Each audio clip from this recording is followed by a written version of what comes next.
So abang ni dari Senggarang, geng. Ini customer tetap. Datang lagi. So, paling best bila dah customer tetap ni, dia dekat. Kad ni pada delivery jangan kisah. Dan juga harga sudah tentulah kalau kat member. Alhamdulillah, geng. Gudang Boyajan sejak dibuka ni, ramai customer dari Hafiz Enterprise yang dulu-dulu repeat order, tambah barang. Tu kelebihannya. Sebab tu kalau korang tengok, this is Gudang Bos Ijan. Uish. Dan selain daripada customer baru, memang customer lama sangat ramai datang. Alhamdulillah, memang bagi rezeki, geng. So tengok, ni pun customer lama ni. Alhamdulillah.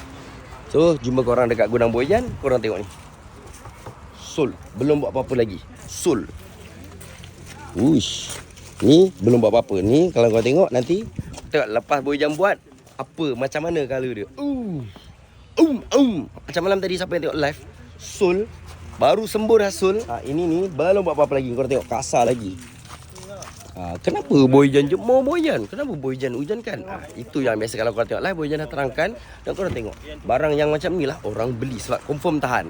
Okay, bila kena hujan dengan panas tahan, jangan cerita tentang dalam rumah. InsyaAllah.